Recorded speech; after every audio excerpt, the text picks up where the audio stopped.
शादी बहुत धूमधाम से हो गई। सबसे समझदारी की बात ये हो गई कि दहेज में अपने बेटे की एक प्लेट दे के अलग किया। एक प्लेट दे के अलग किया। कोई झंझट नहीं, कोई किटपिट नहीं। क्या दिमाग है, क्या सर है, क्या बेच है। ये सर कभी बेच दोगे तो मेरे को पूछ के बेचना मांगते हैं। अबे चुप, ये गंजा सर कोई लेके क्या करेगा? गंजा होना तो तकदीर का निशानी है। आदमी जितना गंजा होता है उतना मालदार होता है। अभी बाल जाएंगी, माल आएंगी। मालिक, जो जितना गंजा होएंगी उसका पास उतना माल आएंगी। माल आएंगी। ये तो बिल्कुल सफाचट मैदान है। इसको तो करोड़पति होना चाहिए था। साला सारी जिंदगी झाड़ू मारता रहा ये। इतना भी गंजा नहीं होना मांगता है कि टकले का पूरा चिकनाट की वजह से तकदीर का पैर फिसल के गिर जाए। और पैर पकड़ने के लिए थोड़ा थोड़ा बाल मांगता है। झूठा कुछ भी बंडल मारता रहता है। क्या है? आपसे कोई साहब मिलने आए हैं। कौन है? बुला।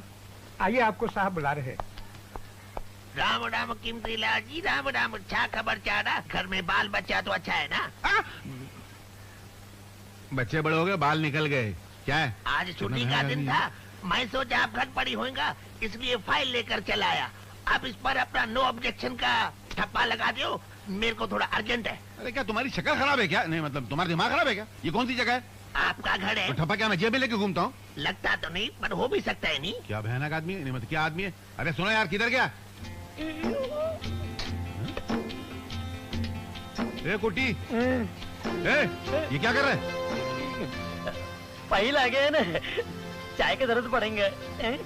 चक्कर कितने चम्मच डालने की? चुप है। सुनिए जी, आप अपने दांत लेकर मतलब अपनी फाइल लेकर ऑफिस में आइए, वहाँ बात करेंगे। चलो यहाँ से। जाता हूँ। ये लेके जाओ। फाइल छोड़ के जा रहा है। चलिए, समझता नहीं। बस वो मतली होने लगी इसको देखिए। क्या आज चिट्टू के दिन 4 पैसा मिलता, कितना अच्छा। काले पकड़ उसको बेच दिया। एक मारूंगा पकड़ के। ऑफिस का काम ऑफिस में करना चाहिए। घर में किसी ने देख लिया तो हमेशा के लिए छुट्टी हो जाएगी। मिल गई, मिल गई। क्या मिल गई? मैंने जो आईपीएस की एप्लीकेशन दी थी ना, वो मंजूर हो गई डैडी। हाँ वो तो मुझे मालूम था कि मंजूर हो जाएगी। वो कैसे? नहीं वो ऐसे कि तूने इतने अच्छे नंबरों से इम्तिहान पास किया तो मुझे विश्वास है कि तुझे को मिलेगी। अच्छा, मुझे आशीर्वाद दीजिए। माँ! तेरी माँ मंदिर गई। माँ आए ना तो उसे ये जरूर खुशखबरी दीजिएगा। मैं विजय से मिलकर आया। अच्छा। कुछ ये समझता है इसके अच्छे नंबरों से पास होने पर उसे ये नौकरी मिली है। इसको ये नहीं मालूम कि ये नौकरी दिलाने के लिए मुझे क्या क्या पापड़ बेलने पड़े। आपका मतलब वो उधर भी चक्कर खिलाने पड़ा? इस दुनिया में शक्कर बहुत जरूरी है कुटी। शक्कर के बगैर न चाय मीठी होती है न जिंदगी में मिठास आती है। मुबारक हो यार। इसे कहते हैं दो दोस्तों की एक कलम से लिखी हुई तकदीर। बचपन साथ में गुजरा, एक ही स्कूल, एक ही कॉलेज, और यहाँ तक कि आज जिस नौकरी के लिए जा रहे हैं वो भी एक। मैं तो भगवान से प्रार्थना करता हूँ कि जिंदगी का हर दुख सुख हम मिलकर बांट लें। चल जल्दी जल्दी तैयार हो जा, भिड़ो, जाना है, रवाना होना है, चल। नहीं कमल, बस यहीं तक हम दोनों की तकदीर की लिखाई एक ही कलम से लिखी हुई थी। आज के बाद हम दोनों की तकदीर की लिखाई बदल गई है। क्या मतलब? मतलब ये कि ट्रेनिंग पर तू जाएगा, मैं नहीं। अबे तू क्यों नहीं जाएगा? इसलिए कि मेरी एप्लीकेशन नामंजूर हो गई है। तेरी एप्लीकेशन नामंजूर हो गई है? क्या मजाक कर रहा है यार? नहीं प्यारे, मैं मजाक नहीं कर रहा हूँ। मजाक तो मेरे साथ वक्त और हालात ने किया है। ये कैसे हो सकता है यार? तेरे नंबर मुझसे ज्यादा है, तेरे को 89% मिले, मुझे सिर्फ 78। हो सकता है कोई और वजह हो। तो चलना जाकर पता लगाते। नहीं कमल, मैंने जितनी कोशिश करनी थी कर ली, अब कोई फायदा नहीं। तो मैं भी नहीं जाऊंगा ये ट्रेनिंग पर, छोड़ दूंगा मैं ये नौकरी। कमल, तुझ में और मुझ में फर्क थोड़ी है। तू ट्रेनिंग करके आएगा ना तो मैं समझूंगा मैंने ट्रेनिंग कर ली है। मैं आईपीएस ऑफिसर बन गया हूं। तू जा। औलाद पर माँ बाप के बहुत एहसान होते हैं कमल, और उन एहसानों का बोझ औलाद सिर्फ एक ही तरह से हल्का कर सकती है, उनकी तमन्ना को पूरा करके। और तेरे माँ बाप, उनकी तमन्नाओं का क्या होगा? मेरी तरह मेरे माँ बाप को भी दुख झेलने की आदत सी हो गई है। तकलीफ तो उस दिन होती है जो दिन खुशी से गुजरता है और परेशानी घर नहीं आती। खैर, ये नौकरी नहीं तो और कोई मिल जाएगी। तू जा और खूब दिल लगाकर ट्रेनिंग हासिल करना, ये समझ कर कि ये ट्रेनिंग तू खुद के लिए नहीं बल्कि अपने दोस्त विजय के लिए हासिल कर रहा है।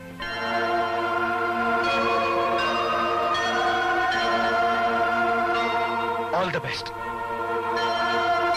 All the best you, all the best. अरे माँ, तू आज फिर खाना मांग के लाई? तुझे कितनी बार मना किया है? बेटा, ये खाना मैं मांग कर नहीं लाई, ये भगवान का प्रसाद है। तुझे नौकरी नहीं मिल रही थी ना, ये प्रसाद खा ले, नौकरी मिल जाएगी। मैं तेरे लिए भगवान से प्रार्थना करके आई हूँ। कुछ चढ़ावा भी चढ़ाया भगवान को? चढ़ावा? चढ़ावा चढ़ाने के लिए हमारे पास है ही क्या? बगैर चढ़ावे के कुछ नहीं मिलता माँ, ना भगवान की दया ना ही नौकरी। सब जगह एक ही चीज चलती है, रिश्वत। समझी?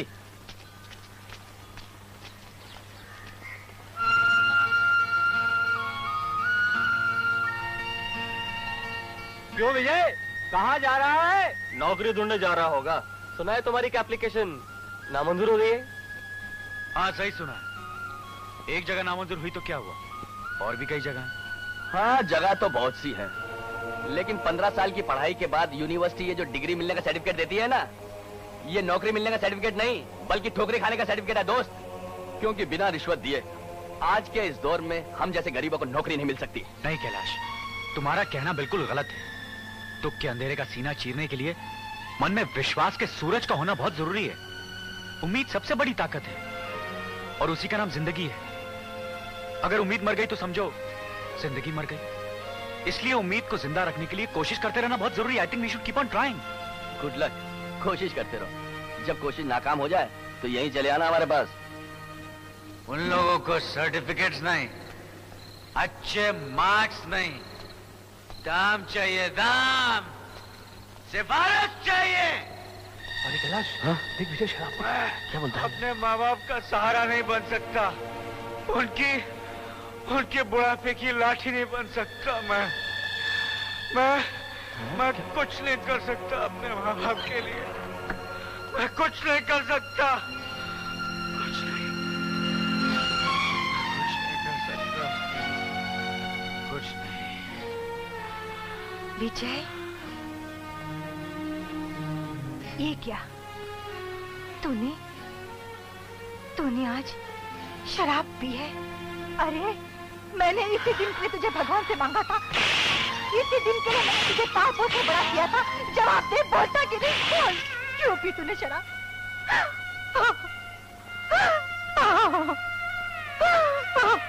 बोल, क्यों पी तूने? क्यों पी? नौकरी नहीं मिली माँ, मगर बेहोशी की चादर में मुंह ढकने के लिए शराब मिल गई। इसलिए मैंने पी माँ, इसलिए मैंने पी। तुम लोगों की जिंदगी के सारे सपने बिखर गए।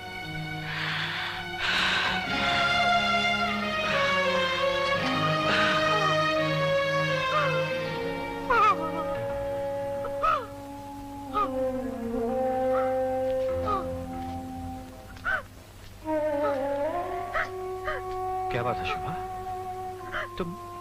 तुम रो क्यों रही हो? रो नहीं तो क्या करूं? जिस बेटे को पालने पोसने में आपने अपनी जवानी जला डाली, आज वो मायूस होकर हार कर शराब पीकर आया है।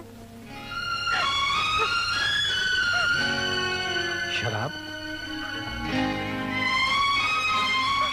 विजय शराब पी कर आया है? आज इसने शराब पी है, हो सकता है कल बिल्कुल नाउम्मीद होकर जहर पी ले। नहीं शुभा,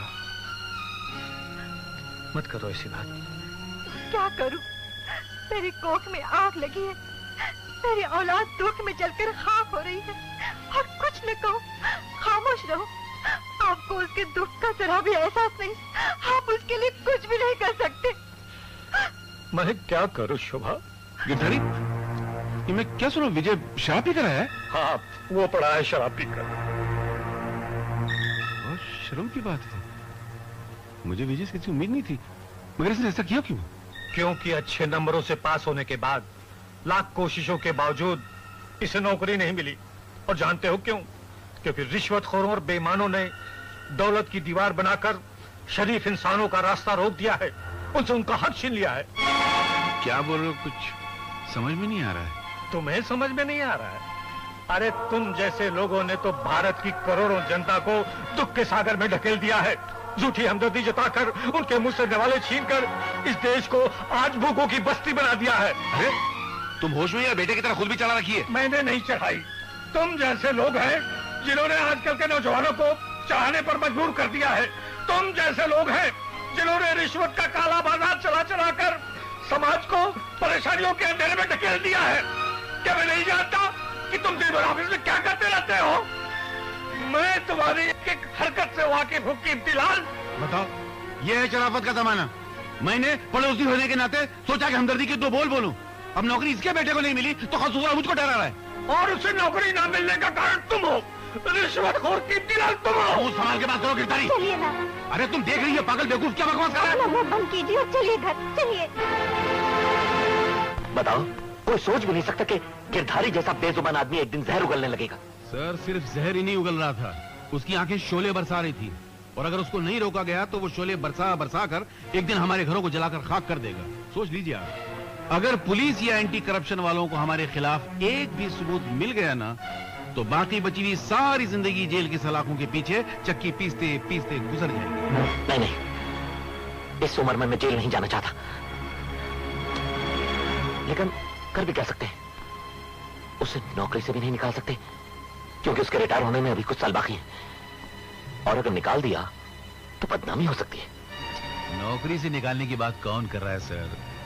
मैं तो सिर्फ ये कह रहा था कि अगर आप इस मामले को मुझ पे छोड़ दें तो मैं इसे बड़ी आसानी से संभाल सकता हूं।